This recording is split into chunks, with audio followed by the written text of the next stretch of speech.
Yes, sir. So, just when we are going for the break, you have asked a question. Okay, can you repeat your question? Yes, sir. So for the debt fund question for the project, we have 19 different funds in money control. Do we have to analyze all 19 of them, and also where do we get the value for duration, because YTM and everything is there, but duration is not available in that Okay, so I'm website. just going to show you, where you will get the duration. Okay, fine, and what you are going to supposed to do. Okay, a little bit guidance. No, don't.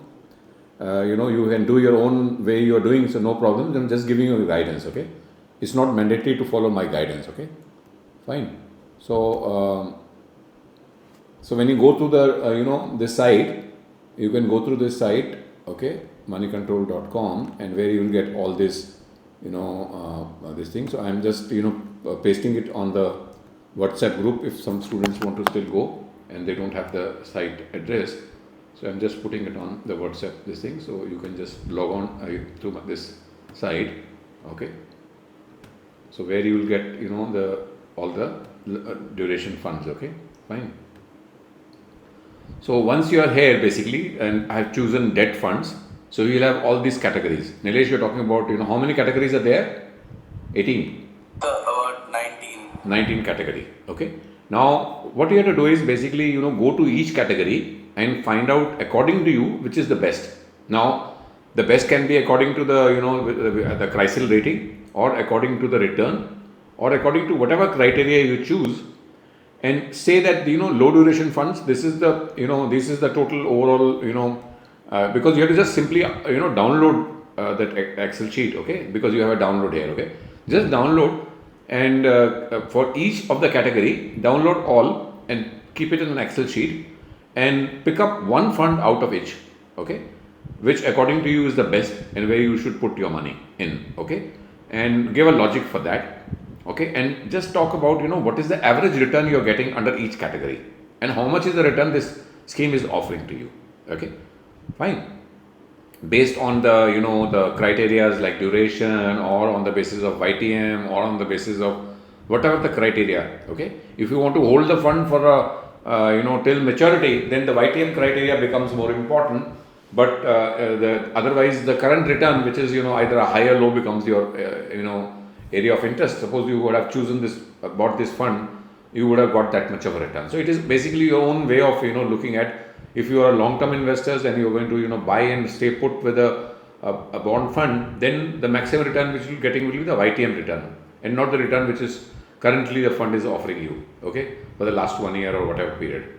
So then if you just choose one fund, for example I choose this Baroda PN Baribas. Okay, fine. So what the fund which you have chosen as the best, then you have to go and talk about certain things. For example, what is the fund size, what is the expense ratio. Talk about little bit about the fund. Okay, and talk about how much return it has given over the last 1 year or 2 year, whatever is the time frame you choose. Okay, how it compares with the benchmark, and then where the fund has put the money. Okay, fine.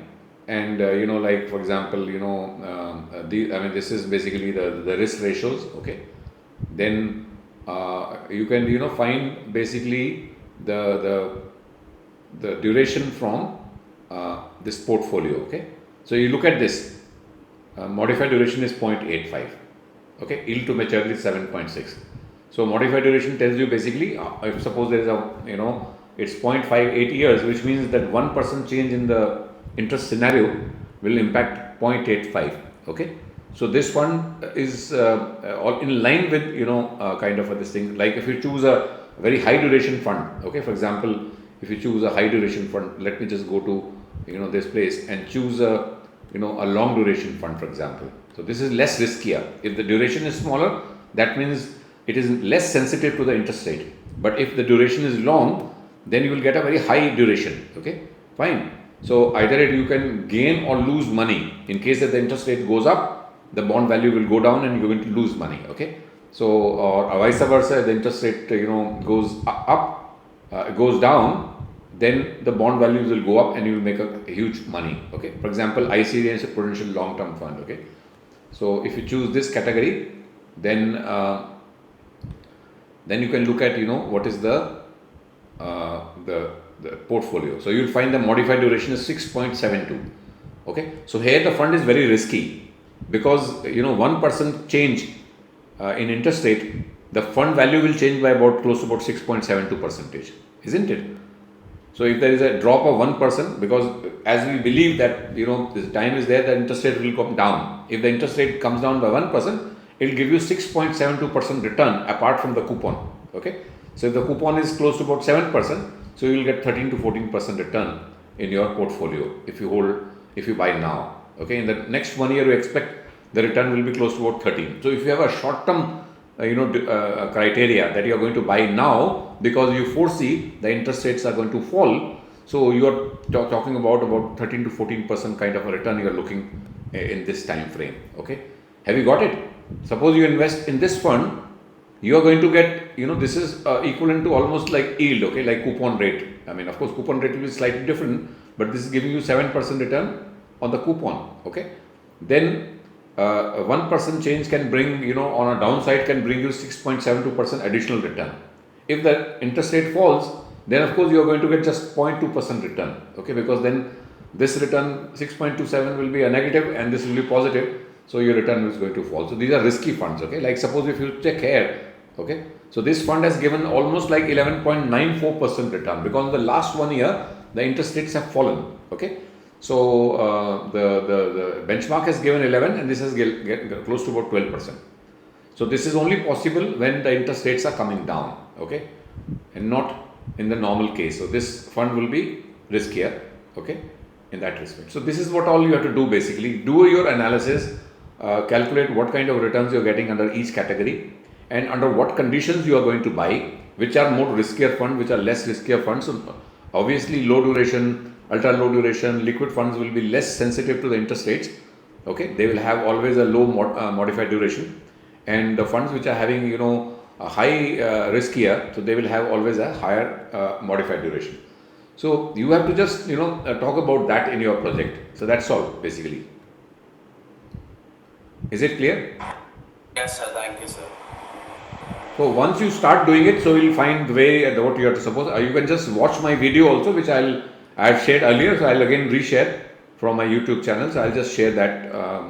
Last time I gave it to the Shiv and other students over there. Okay. Fine. So let's go back to the site. Okay. So Nilesh, you asked this question. Yes, sir. Anybody having any doubt?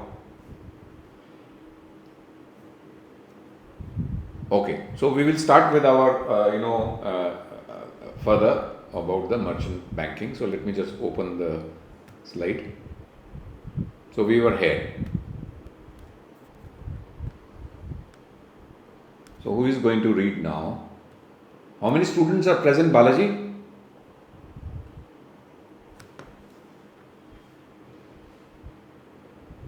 So Nilesh, are you there? Yes, sir. Okay, so you are going to read some of the slides, okay, and followed by Pratham. Pratham, are you there? Yes, sir. Okay, so first a few slides read by Nilesh and then followed by Pratham. Okay, so be attentive and listen to the slides. Okay. So I have put the recording on so that I'll share you this thing. Okay. Monitoring agencies. Okay, read this, Nilesh. Yes, sir. If the issue size, excluding the size of offer for sale by selling shareholders, exceeds 100 crores, the issuer shall ensure that the use of the proceeds of the issue is monitored by a credit rating agency named in the offer or document. Now, whenever a company comes with an IPO or FPO, and if the offer size is more than 100 crores, they are going to take 100 crores or more money from the prospective shareholders or investors, then they must appoint a monitoring agency. Now, monitoring agencies would be generally the credit rating agencies like ICRA or companies like that. Okay, so they are going to monitor. Okay, so they are going to watch that whatever money you have collected, you are spending on the objects of the issue. Okay, whatever you have on your prospectus, you have mentioned about where you are going to spend that money. Are you spending that money in line with what you have offered on your offer document and disclosed to the SEBI? So there is going to be a monitoring agency. Okay. Further? The monitoring agency shall submit its gets report to the issuer on a quarterly basis till at least 100% of the proceeds of the issue have been utilized. So till the last penny is spent, they are going to submit a report to the issuer. Okay, they're going to give a report about where all the money has been spent. Okay, of course it's the issuer which is spending, so they're going to make a report which they're going to share with the stock exchange as well as SEBI. Okay, then again, so this is basically the monitoring agency shall submit report to the issuer on quarterly basis. Still, okay, so they're going to also submit the same to the SEBI as well as to the stock exchange. Okay, read further. The issuer shall not make an allotment pursuant to a public issue if the number of prospective allottees is less than 1,000. So yes, read it. The issuer shall not make any allotment in excess of the specified securities offered through the offer document, except in case of oversubscription for the purpose of rounding off to make allotment in consultation with the designated stock exchange. So minimum allottees should be at least 1,000. If suppose there are only 800 people who applied for the public issue, then this issue will not be considered as successful. At least number of prospective allottees should be more 1,000 or more. So issuer shall not make an allotment pursuant to a public issue if the number of prospective allottees is less than 1,000. Okay. Now issuer shall also we have already done that. The issuer shall not make any allotment in excess of the specified securities offered through the offer document, except in case of oversubscription. Okay, 1%. And then they should always consult the stock exchange how they are going to do that. Okay. Allotment procedure. Okay. The allotment of specified securities to applicants rather than to the retail individual investors and anchor investors shall be on proportionate basis within the respective investor categories. The different types are QIBs, NIIs, HNIs, RIIs, and anchor investors. Okay, so this is allotment procedure and basis of allotment. So once the company has received money, so they need to allot the shares to the applicants. Now the applicants can be of majorly of 4 categories. They are institutional investors or QIBs. Okay, the qualified institutional buyers. I talked about those 13 institutes, big companies like mutual funds, LIC, pension funds, and so on. Then the non-institutional investors, who are basically called NIIs, high net worth individuals. Okay, people who have deep pockets, but they have good amount they can invest. And they are classified as non-institutional investors. Then we have retail individual investors. For example, retail people, people like you and me. So we can also, apply for the shares. The limit is 2 lakh for us. Okay.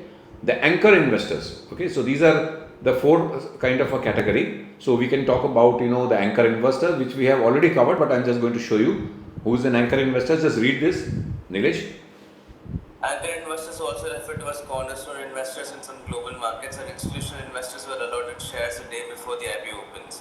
Big names in the anchor book instills confidence in the retail investors. Retail investors tend to take cues from the anchor book. So there are anchor investors who are allotted shares just before the IPO opens. So they will be given the shares. They are the first people who will be given shares. Okay, before even the IPO opens. So just one day before, these people are going to get their shares. Okay, so they are generally big names, big investors. They are going to and they are going to instill confidence among the retail investors. Okay, so they generally you look at the anchor book to find out who are the anchor investors who are going to put money in the company. Okay, so this is anchor. Non-institutional investors, basically we talk about the investors. Okay, read this. Non-institutional investor means the investor other than okay, qualified institutional buyer. Okay, so they are other than retail individual investors and QIBs. Okay, who they are? Just read this. Are often individuals or entities with larger investment capacities who invest above a specific threshold and do not meet the qualifications or classifications of retail investors or institutional buyers. NIIs usually participate in IPOs in a separate category and are subject to different allotment rules than retail investors and QIBs. So you have to apply for yourself under the NII because you have a lot of money. Okay, so different rules apply to you, not the general category which are retail investors. So you are generally entitled for a higher amount. Other than 2 lakhs, you can apply up to 4, 5 lakhs or 10 lakhs. Okay, we need to check about that. Okay, so they have these are a separate category of investors. Okay, so then we have the retail investors. Okay, So retail investors we have already covered. Anchor investor, qualified institutional buyers. These are called QIBs. Okay, read this. The QIBs are those institutional investors who are generally perceived to possess expertise in the financial muscle to evaluate and invest in the capital markets. So they are generally the big institutional players, okay, and examples are like mutual fund, venture capital fund, alternate investment fund, foreign venture capital investor, portfolio FPIs, public financial institutions, scheduled commercial banks, multilateral and bilateral development financials like World Bank or something like that, state industrial development corporations, insurance companies, provident fund, okay, or pension funds or public financial institutions and scheduled banks. So these are basically all QIBs, okay. So these are the various categories whom the shares can be allotted. So allotment of specified securities to applicants other than the retail investors and anchor investors shall be on a proportionate basis. So other than retail investors and anchor investors, it will be based on proportionate basis. That means if suppose you have the issue has been oversubscribed, so they will get on in proportion. Like it is, for example, the issue size was oversubscribed by 10 times. Okay, so they will get in the ratio of 1:10. Okay, for example, the person has applied for 10 shares, he will get only one. Okay, in respective category. So there is a quota for each category. So for anchor and retail, there is a separate quota. For all others, there is also a separate quota. Within that quota, it will be done on proportionate basis. Okay, so I share a note today in the morning, so you can just read through that note. Okay, read this. The allotment of specified securities to applicants other than to retail individual investors and anchor investors shall be on a proportionate basis within the respective investor categories. And the number of securities allotted shall be rounded off to the nearest integer, subject to minimum allotment being equal to the minimum application size as determined and disclosed in the offer document. So, then they have to be done on a proportionate basis, other than the retail investors and anchor investors, and the shares should be issued on a whole number basis, okay, to the nearest integer, okay.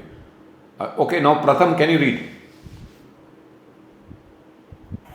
However, the value of specified securities allotted to any person, except in case of employees in pursuance of reservation made under these regulations, shall not exceed 2 lakh rupees for retail investors or up to 5 lakh rupees for eligible employees.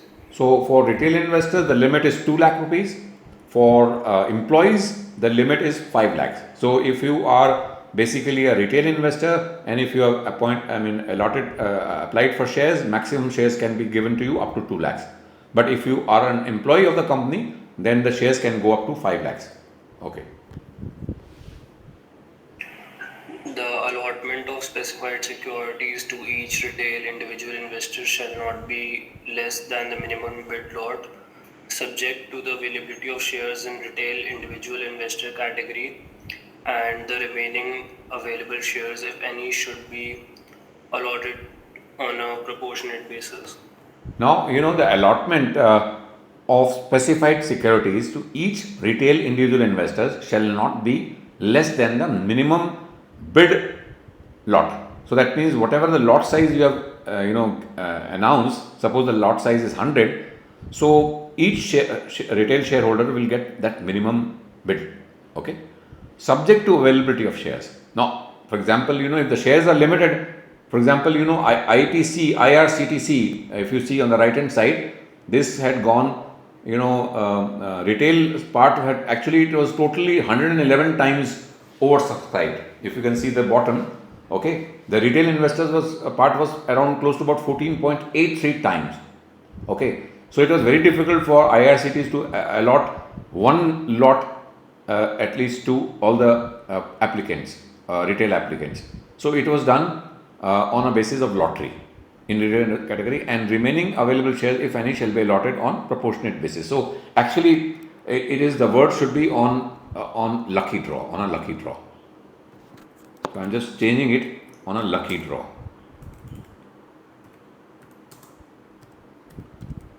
Or a lottery, okay, LUC.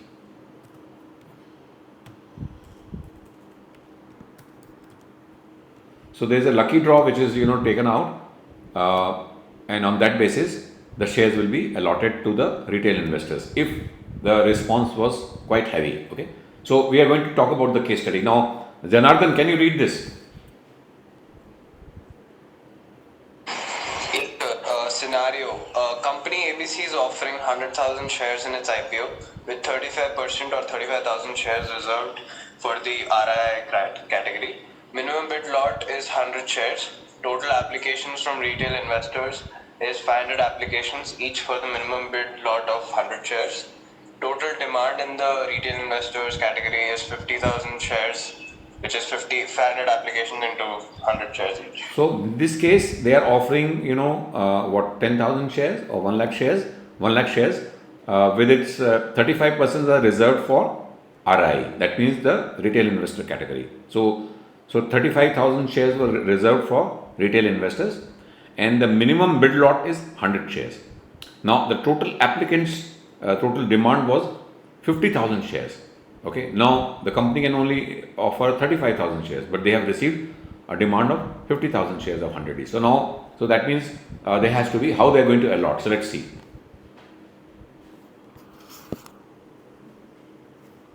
Since there is an oversubscription in the RII category, demand is 50,000 shares while only 35,000 shares are available. The allotment will proceed as follows. Step 1. Allocate minimum bid lot to all eligible investors. Total available shares in RII category is 35,000 shares. Total applications is 500, each requesting 100 shares. Demand for minimum bid lot is 500 into 100, 50,000 shares, which exceeds the available 30,000 shares. Given the oversubscription, the IPO cannot allocate the full 100 share minimum lot to every applicant. Therefore, allotment will be made on a lottery basis to ensure a fair distribution. So that means the company is going to follow a lottery or a lucky draw, and then they are going to issue only to 35,000. They are going to issue 35,000 shares of 100 each. So that is the maximum they can issue. Okay. Step 2. Lottery allotment to satisfy minimum bid lot requirement. To satisfy the SEBI guideline of allotting at least the minimum bid lot to as many investors as possible, a randomized lottery system will be used. Out of the 500 applicants, only 350 investors will be allotted 100 shares each through the lottery, as 35,000 shares are available and each minimum lot is 100 shares. Thus, 350 lucky applicants will receive 100 shares each, while the remaining 150 applicants will not receive any allotment due to the oversubscription. So I think it's clear. Any questions you can ask me. Okay, just read this thing. One more step. Step 3. Proportionate allotment if available. In this example, there are no remaining shares after the minimum bid lot is allotted to 350 applicants. So no further proportionate allotment is necessary. However, if there were any additional shares left, those would have been distributed proportionately among the applicants who received the minimum bid lot. Okay, so that means if companies after meeting out the minimum lot criteria still, so everybody has been given a minimum lot, and still under this category there are certain number of shares which are still left to be distributed, it will be done on a proportionate basis. Okay, so which means what was written here was not wrong. So be allotted on lucky draw, or we can say on the basis of proportionate basis. Okay.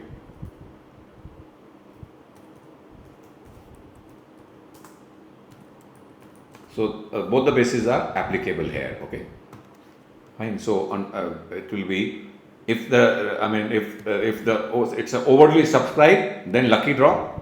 If the shares are still left after each shareholder has been given on the basis of the minimum allotment, minimum lot size, still some shares are left, they will be issued on proportionate basis. Okay, so this is what says. This example, there are no remaining shares after the minimum bid lot is allotted to 350 applicant. So further proportional allotment is necessary. So no further proportional allotment is necessary. However, if there were any additional shares left, those would have been distributed proportionately among the applicants who received the minimum bid lot. Okay, so this is all. Now just read this, Janardhan.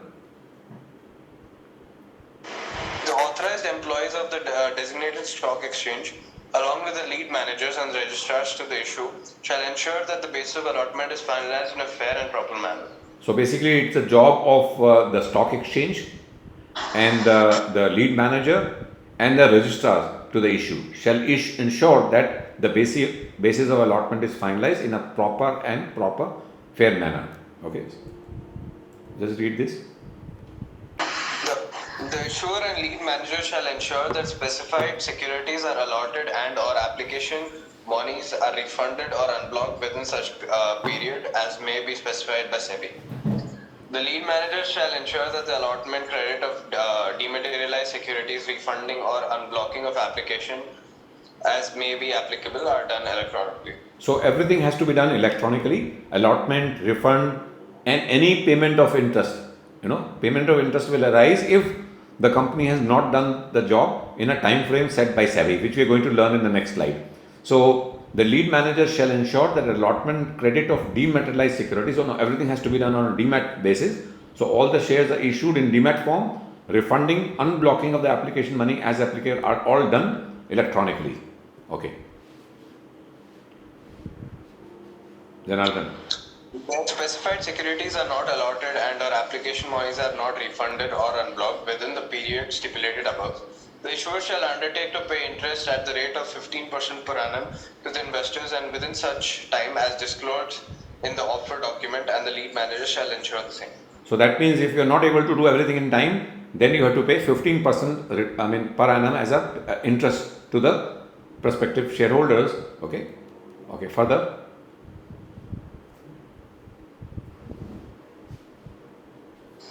SEBI has made an endeavor to reduce listing time to 3 working days from the date of closure of issue and accordingly mandated that the retail individual investors use the Unified Payments Interface, which is UPI. However, till SEBI notifies the same securities are listed in 6 working days. So now the SEBI has come out with a notification and it has become mandatory that the whole job will be done within 3 working days from the date of closure of the issue. Okay.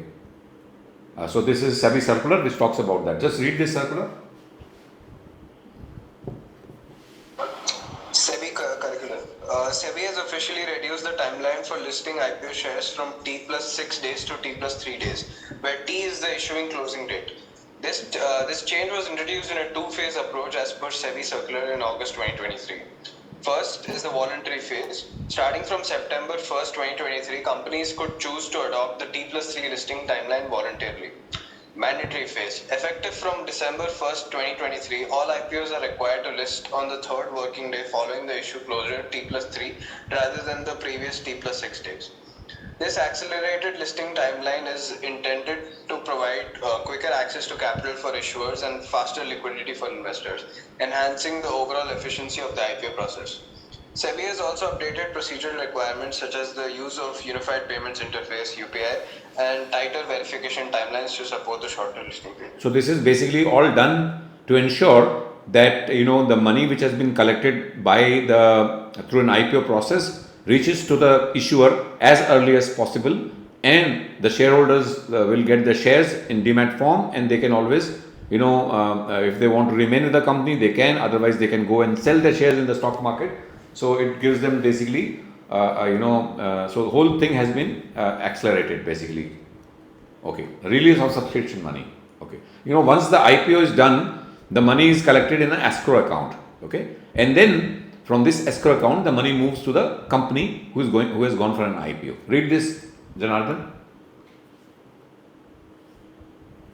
The lead manager shall confirm to the bankers to the issue by the way of copies of listing and trading approvals that all formalities in connection with the issue have been completed and that the banker is free to release the money to the issuer or release the money for refund in case of failure of the issue.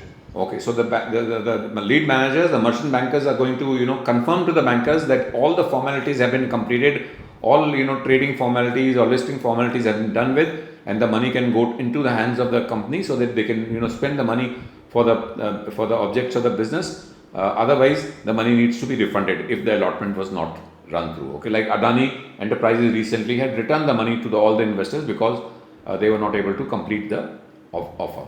Okay. Further? So me or is it someone?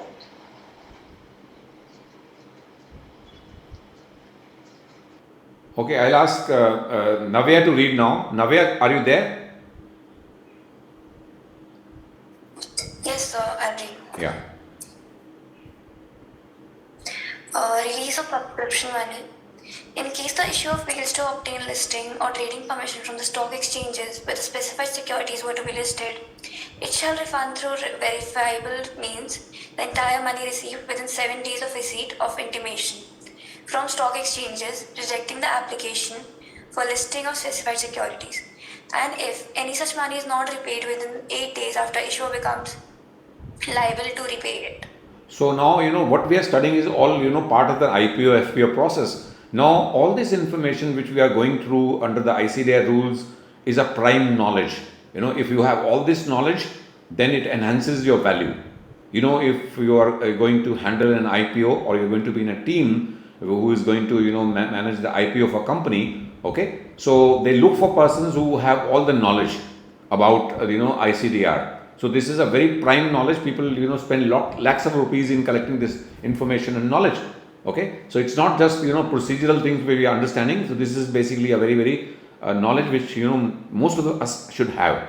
When we came with an IPO in Idea Cellular, so I was part of one of the person who was managing with SEBI to see that everything was done in time. Okay, on the road shows and everything. So we were present there, and so it was basically the people who were willing to understand and learn. So they will always grow in the company. Okay, so this is a very important knowledge. Okay, so okay, just read this again further.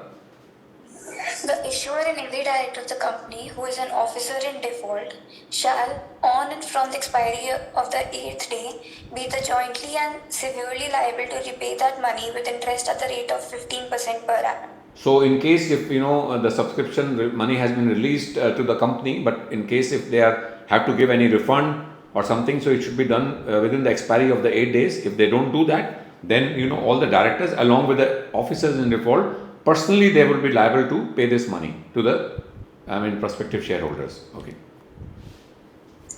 The lead managers shall ensure that the monies received in respect of the issue are released to the issuer. So ultimately the lead managers shall ensure that whatever the money has been received in the escrow account, it has been released to the issuer so that he can, if all the formalities are done, so now the money belongs officially to the company or the issuer.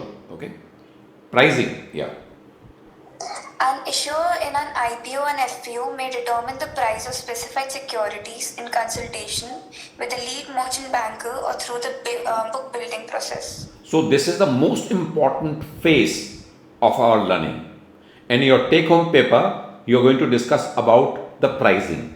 Okay. So please, and there will be one or two questions on the basis of pricing, how the pricing is. Will you, go for this in IPO? Is it underpriced, overpriced? Okay, so you're going to evaluate an IPO. So this will be the most important part.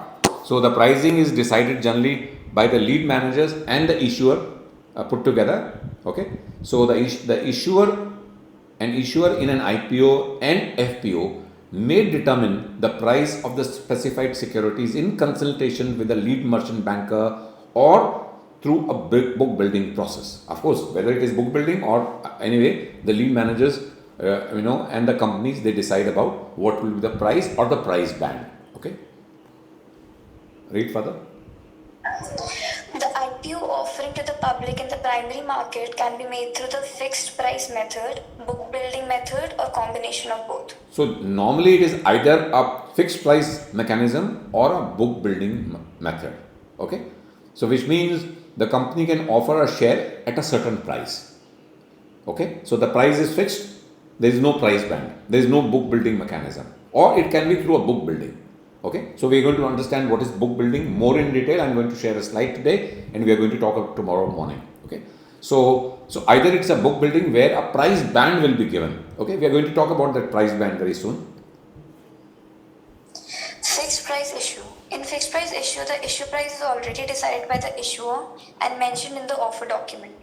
So in a fixed price, that will be mentioned in the offer document. This is the price at which we are going to offer shares. So there is no price band, there is no book building mechanism. Okay. Book building issue is a type of issue where investors bid for the issue price within the price band specified by the issuer, and the final price is determined only after closure of the bidding period. So in a book building process, there is a price band and the investors generally make bids. Okay, generally they will offer they'll choose a price within the price band and make an application and deposit the money with the company either through UPI route or through ASBA route, whatever is applicable, and the price will be determined only at the closure of the bidding period. After the bidding period is over, the lead manager and the company will decide what should be the final price at which the shares will be issued to the applicants. Okay. So yeah, further. An issuer may offer specified securities at different prices subject to the following. So let's understand that. Yeah. Retail individual investors or retail individual shareholders or employees entitled for reservation made may be offered specified securities at a price not lower than by more than 10% of the price at which net offer is made to other categories of applicants other than anchor investors. So this is called differential pricing. Now, company has to choose only one price. After that book building process or the fixed price, they are going to stick to one price. But retail investors, okay, or employees can be offered shares at a less than 10. They can be given 10% discount, okay, compared to the other categories, except the anchor investors. Okay, so the retail investors and employees, they can always get a 10% discount. In case of a book-built issue, the price of the specified securities offered to an anchor investor shall not be lower than the price offered to other applicants. So the anchor investors shall not be offered any discount. Okay, so the price should not be lower than the price offered to any other applicants. Okay. In case of FPO, an additional condition that in case of a composite issue, the price of the specified securities offered in the public issue may be different from the price offered in rights issue, and justification for such price difference shall be given in the offer document, and discount, if any, shall be expressed in rupees terms in the offer document. Now a company, if they're coming with an FPO, okay, I told you when a company comes with an FPO, the first right, that belongs to the existing shareholders.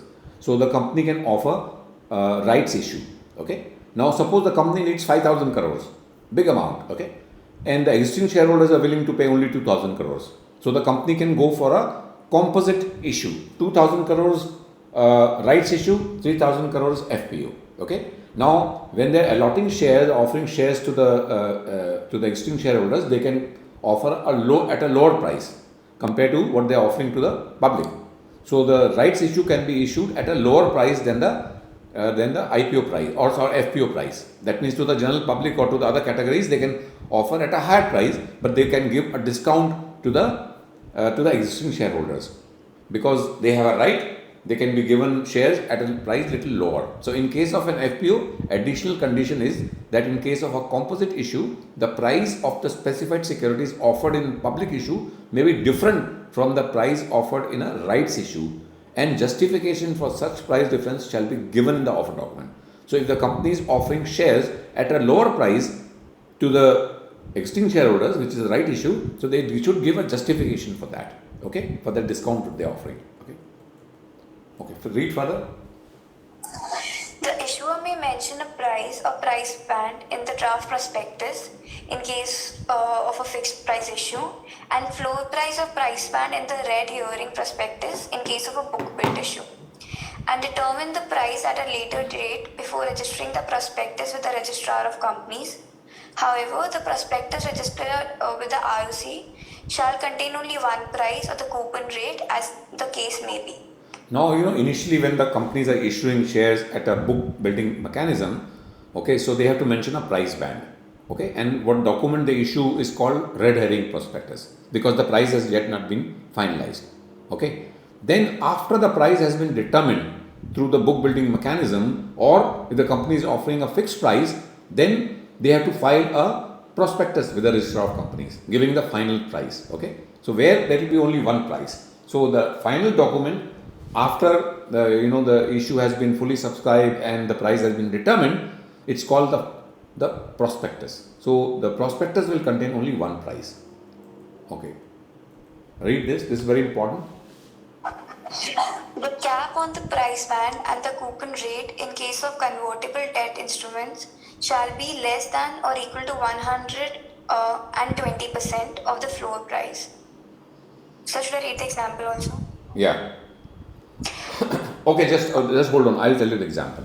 Now, there is always a floor price and there should be an upper band and a lower band. For example, if the price is say between 100 to 120, okay, the floor price or the lower end is 100 and upper band is 120. So the cap is 120 and floor is 100.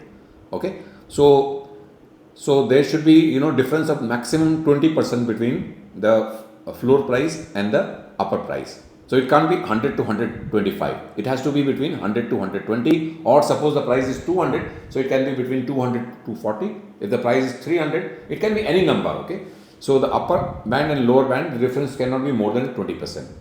Now minimum price band for all the public issues where the upper price should be at least 5% the higher price. Now a company can always say our price band is 100 to 105.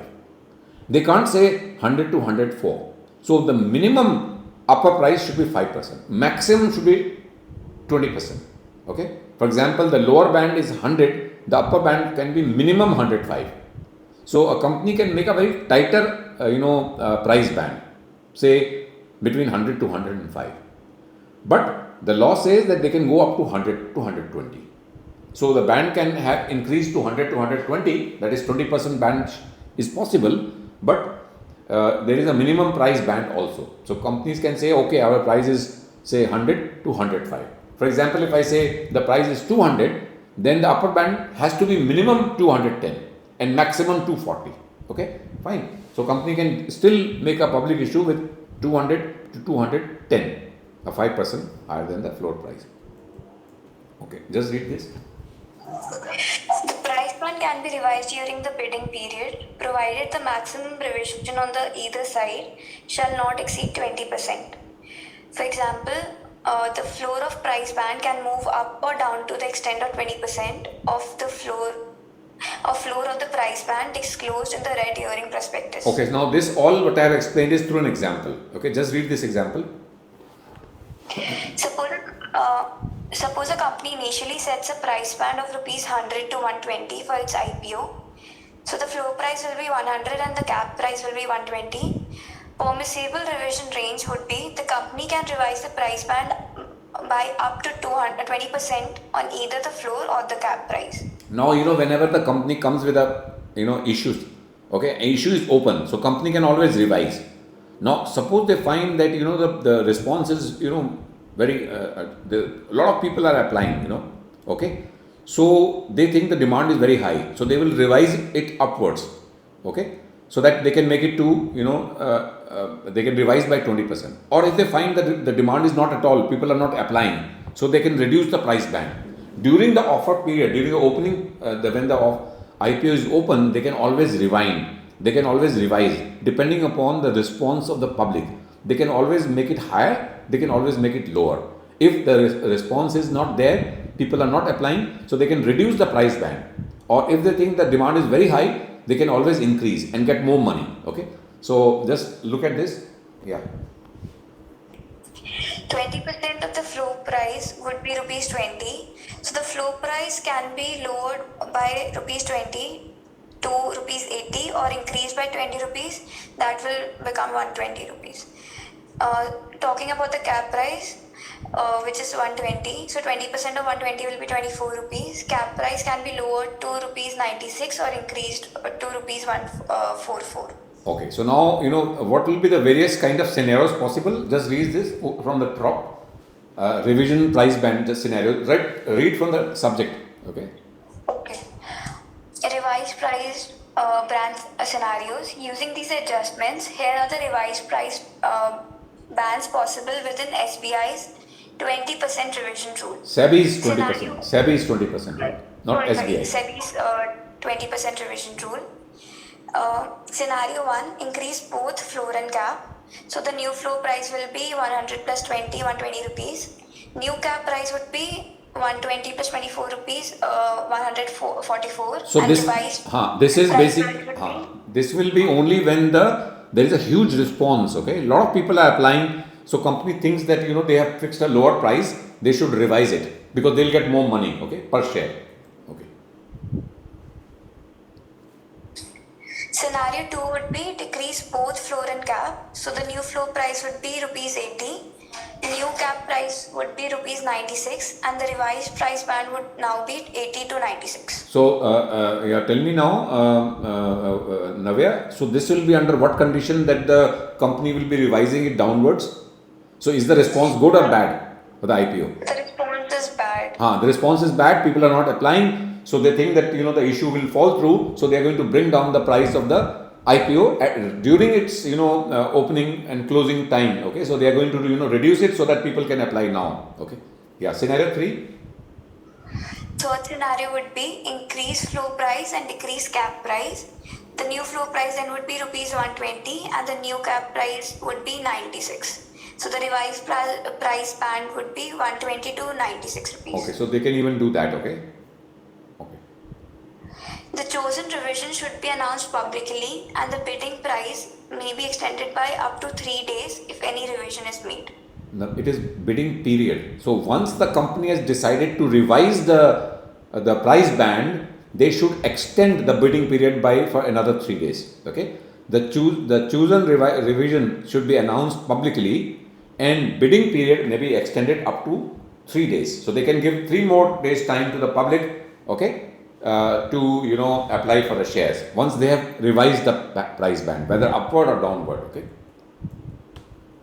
Okay, read further. The floor price or the final price shall not be less than the face value of the specified securities.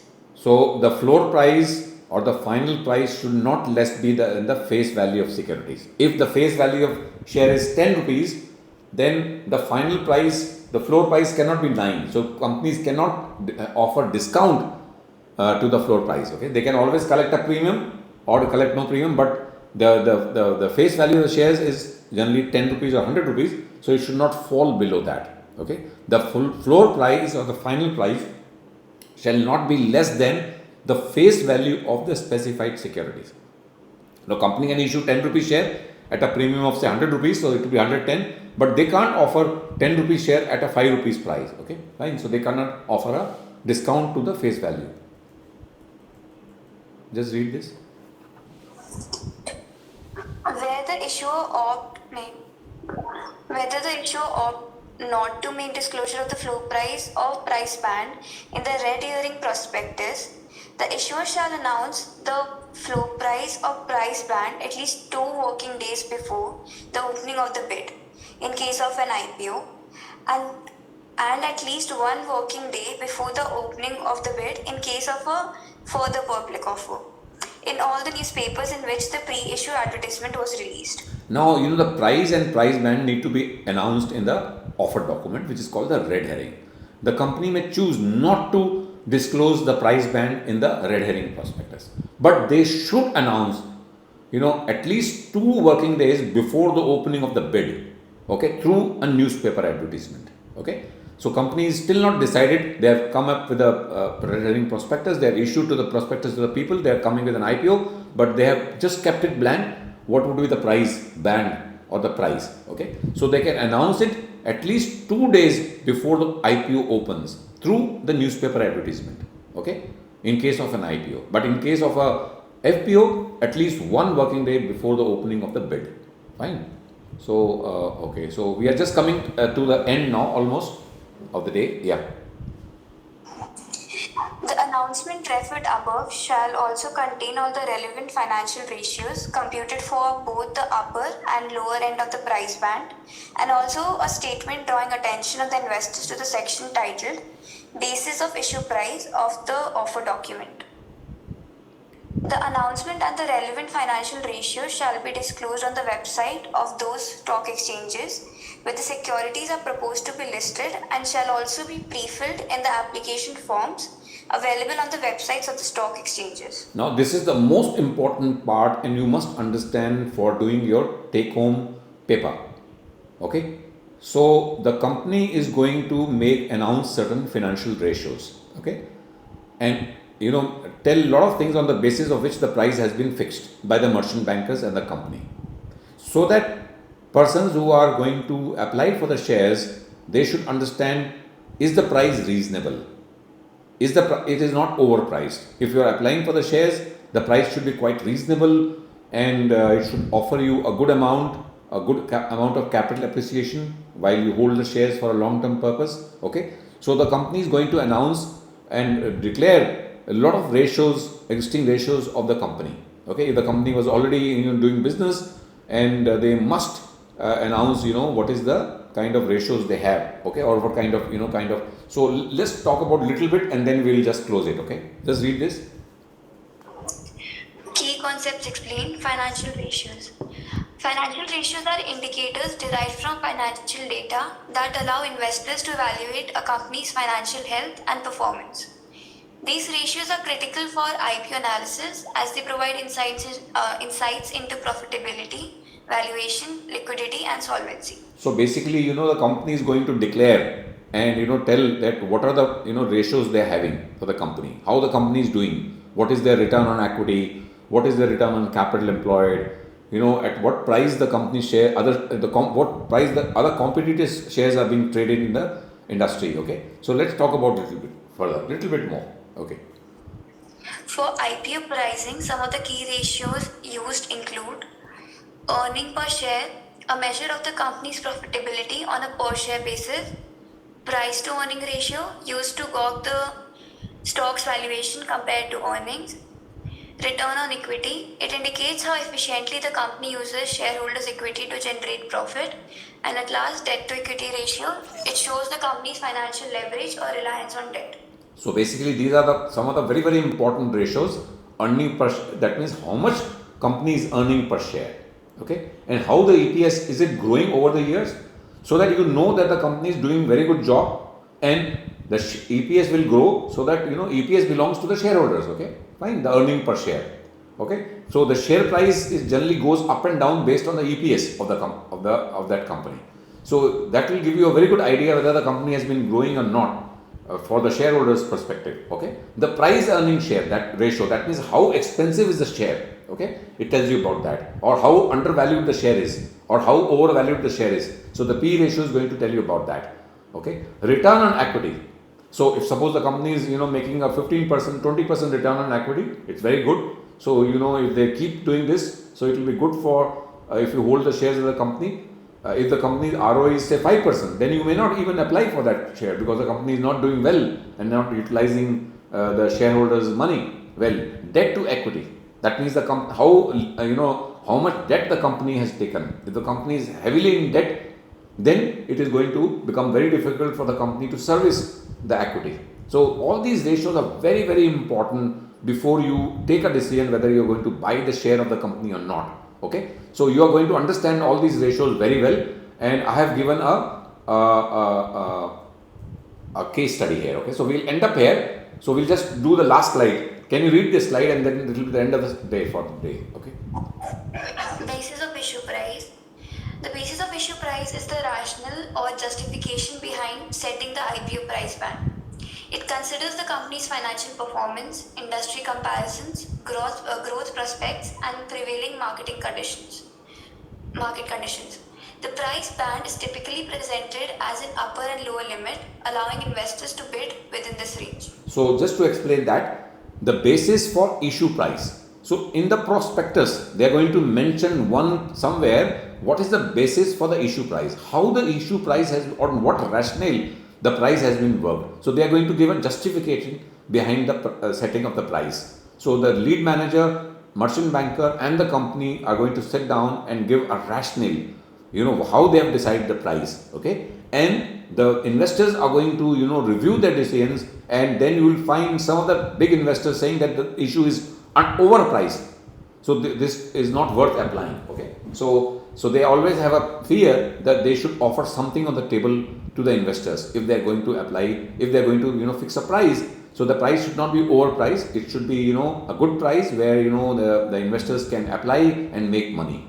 It considers company's financial performance, industry's comparisons, growth prospects, and prevailing market conditions. So the company is going to go through what has been its performance, what is the comparison with the industry, what are its growth prospects, and what are the prevailing market conditions. So that on that basis you are going to assess an IPO.